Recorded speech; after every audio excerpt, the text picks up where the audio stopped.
Welcome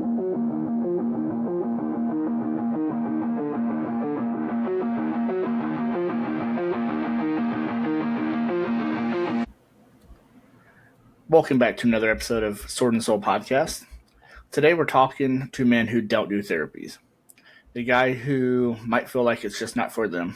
It's too soft, too confusing, they don't want to open up. This is all about breaking down therapy into something that makes sense, makes it easily doable, and actually works without being too cringy.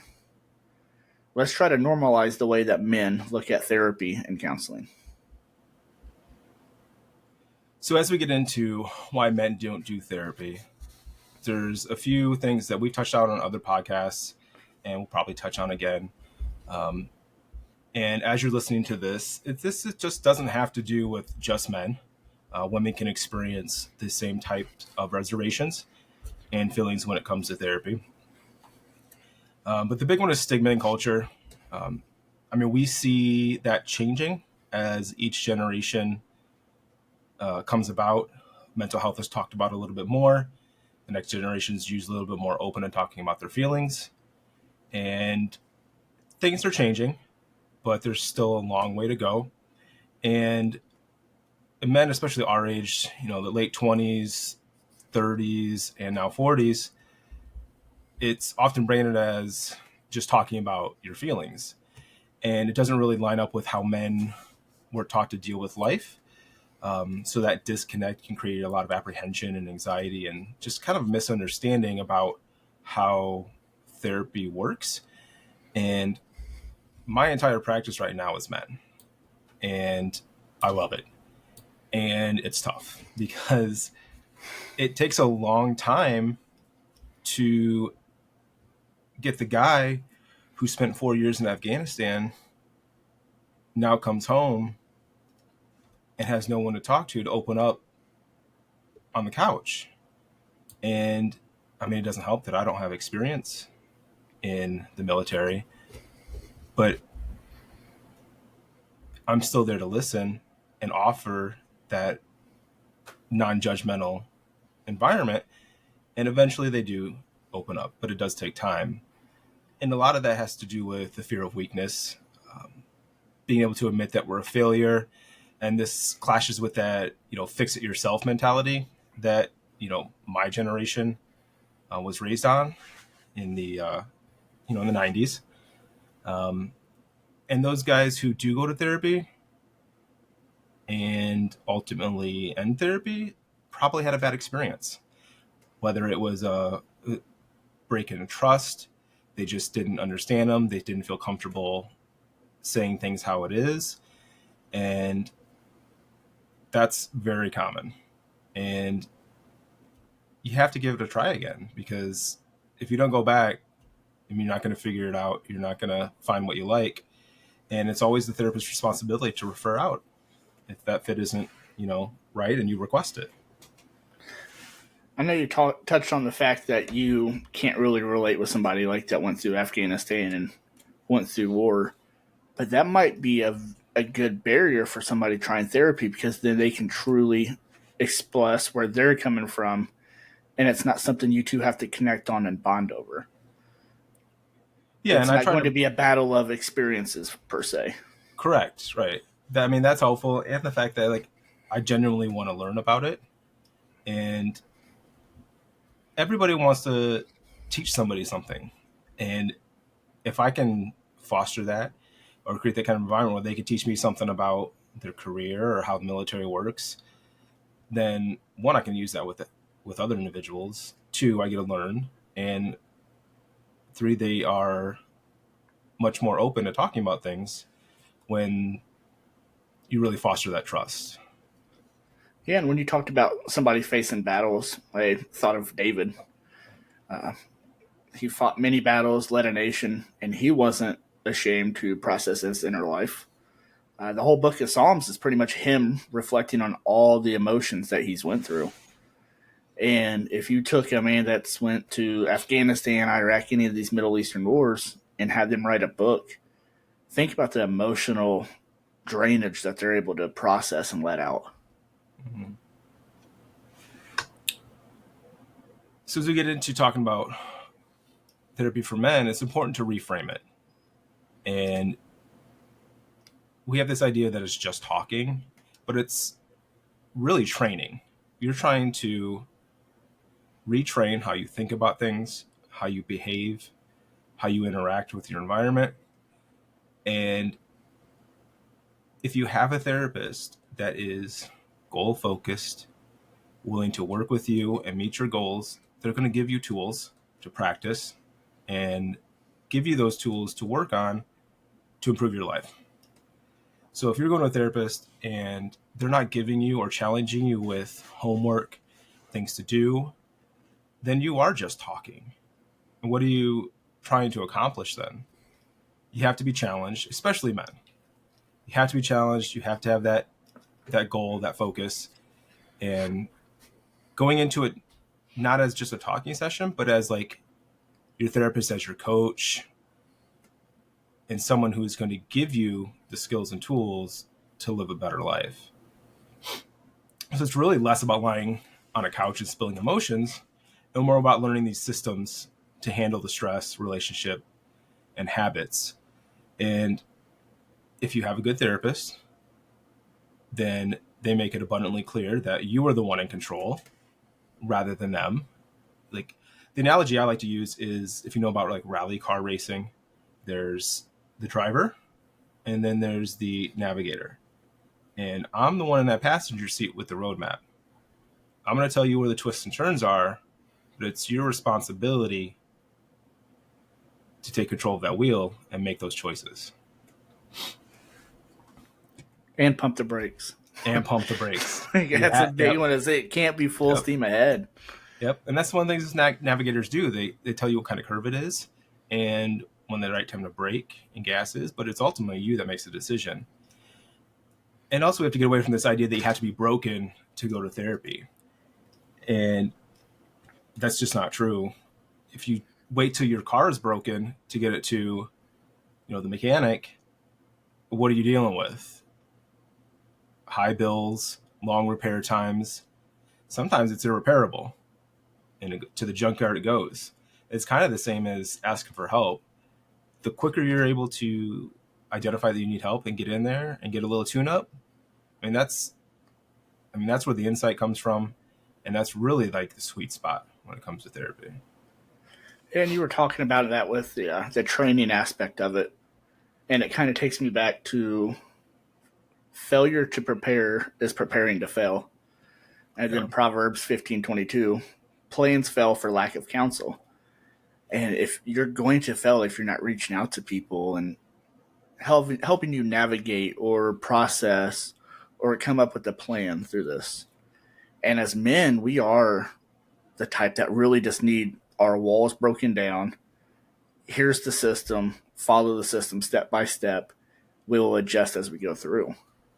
Exactly. And it's all about really how men are. Yeah. Yeah, it's like I always think of like the instructions on the back of like a microwavable dinner. Like that's for men. Give me 1, 2, 3, 4, and then I'll have a nice hot meal while my wife is out on vacation and I won't starve to death. Yeah, and some of us like to skip straight to, we need to cook this for 4 minutes. And then we cooked the meal for 4 minutes and realized we were supposed to vent it and our meal's dried up because it wasn't able to get some of the moisture going through it. Yeah, unfortunately, there's sometimes you can skip steps, but usually, like you said, the end result usually is a good indicator that you missed a few. Yeah, and that's typically how a man would end up in therapy is they missed a few steps along the way and they need somebody to take them back to step 2 or step 3. Yeah. And we really start to think about where do we start? Like, if you have never had experience with therapy, your family's not that touchy-feely type, so you didn't even really have experience expressing yourself emotionally, knowing how to do it, when to do it, then you're really kind of stuck without a roadmap. And that can be daunting and really kind of feel overwhelming. It's like, what's number one? What's number one on the back of that frozen dinner? And one of the accessible ways, like I like to mention is just micro reflections. And these are just like little mini mental reps. It's like journaling one sentence at night about what stressed you out or what went well. And this just kind of starts building awareness without feeling overwhelming. A lot of times our minds, we know what overwhelms us and what stresses us out, or even what makes us happy and went well. And it just kind of floats around in the back of our mind, and we don't really look at it. We don't take stock of the wins. We don't look at and take responsibility for the losses. And when you get those things on paper, it's kind of there. And you got to really look at it then. And then you could also find therapy in disguise. And this is podcasts, Sword and Soul podcast, men's groups, mentorship, or even like honest conversations with friends. That's one of the things I like to establish right away. It's like, who's your support group? And then they'll list a bunch of friends. And like, oh, do they know what's going on with you? Like, no, not really. Okay, well, who's that person that knows what's going on with you? And, they'll name somebody and go, okay, well, that's step one. That's who you go to when you're having a tough day. And that's kind of like, they can act as that entry level therapy to kind of get your feet wet. So I do want to ask on the micro reflections that you were talking about, those mental reps. Do you feel like it's more helpful for somebody to focus on what went well or about what stressed them out? Both are equally good. As far as like what stressed you out, one of the exercises I like to do is individuals who have trouble winding down at the end of the night. They got those racing thoughts. They're a little on edge, maybe a little agitated, a little anxious, a little angry. Is writing down everything throughout your day that like pissed you off, made you angry, and that's it. You don't process it. You don't look at it again.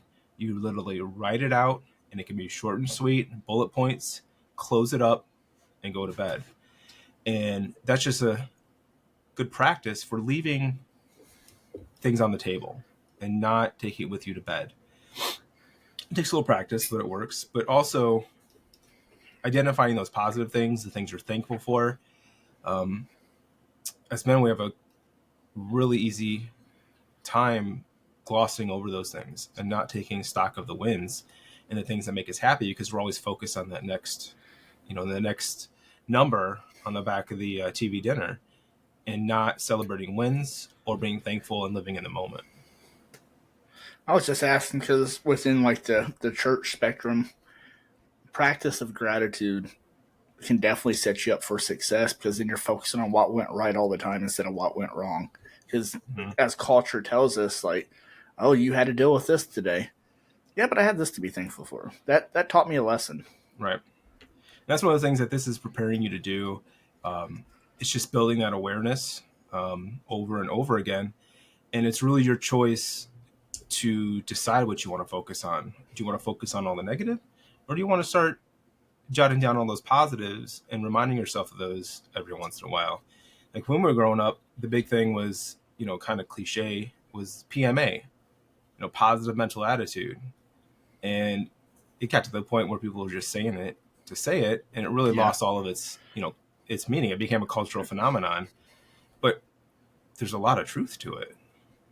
With you having so many male clients, how much do you feel like exercise in the gym helps them? 100%. Every single one of them. Men are typically more competitive and results driven, and a good place to see some results is the gym. Yeah. Usually when individuals come in, the depressions increase, anxieties increased. Then we're going to look at their goals, we're going to look at their values, and we're going to look at their routine.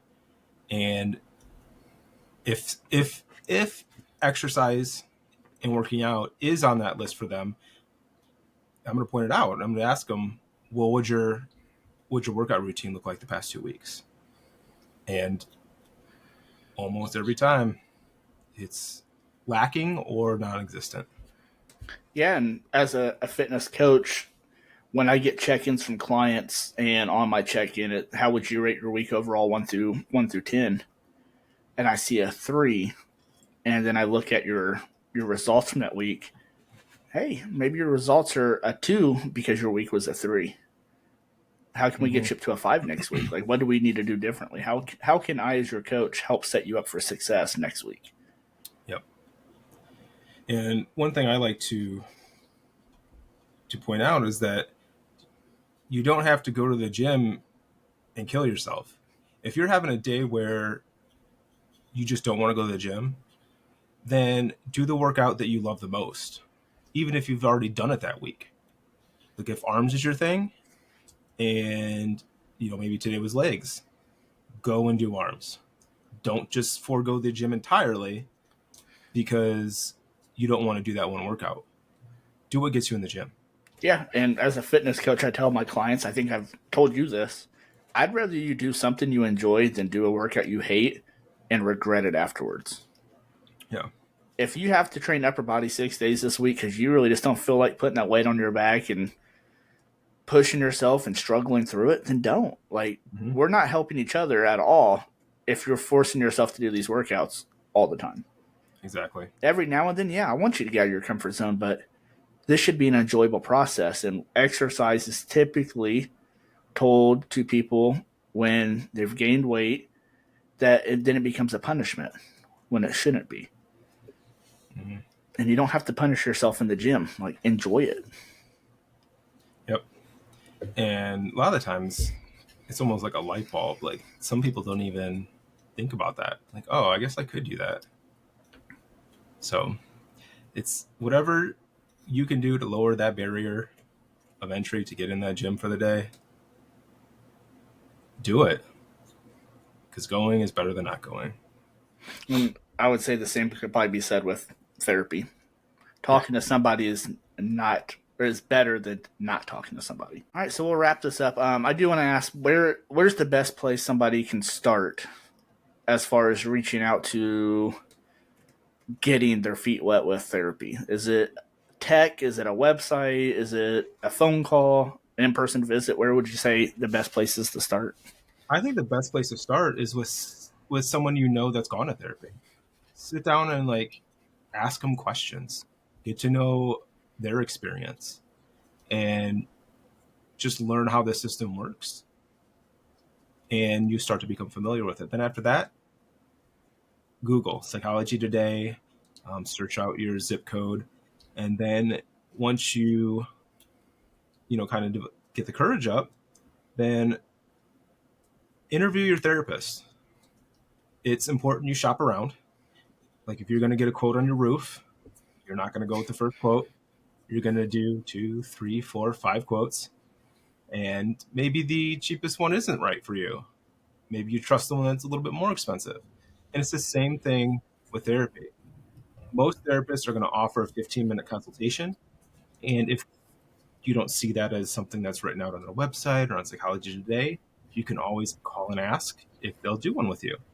And any therapist worth their weight will try to accommodate you and do that because it's important that you feel comfortable before you even step into that first session. And a 15-minute phone call about kind of what's going on with you and what you want to accomplish is a very good icebreaker. And there's no obligation, and they're free. So Awesome. Well, I just want to recap that therapy isn't something you should be ashamed of. You shouldn't feel guilty. You shouldn't feel like you're soft by reaching out for help. I would say you're 10 times stronger just for having the thought and 100 times stronger for reaching out. Which reminds you that therapy is a tool and it's training and it's going to help you. It's not going to break you down more than you can handle. Yep. I do want to challenge our listeners this week to spend time investing in your mental health, whether that's journaling, going on a 20-minute walk outside, and just being practicing of gratitude and taking in nature. Every little step counts. If it starts with journaling, you write one sentence a day, 2 sentences tomorrow. Awesome. Yep. It's those small steps that can lead to a lot of change. Anything else you want to add before we close out? Oh, I think you pretty much nailed it in the end there. I just want to ask everybody that is listening to this to please like the podcast, leave a comment on Spotify or YouTube, let us know where you're from. I'm trying to help the algorithm a little bit.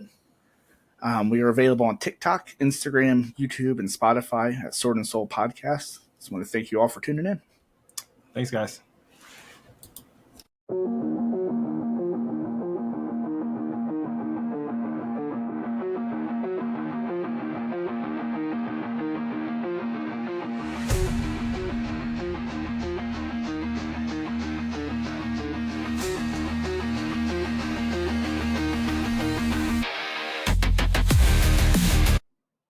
Hey everyone, my name is Jacob. I'm a licensed therapist and co-host of the Sword and Soul podcast, where we explore mental health through a faith-based lens. This podcast offers spiritual encouragement and mental health education for informational purposes only. It's not a substitute for therapy or medical advice, and listening does not create a therapist-client relationship. If you are in crisis, please call 911 or present to your local emergency room. The full disclaimer and a list of mental health resources are available in the show notes. Thank you for listening and enjoy the show.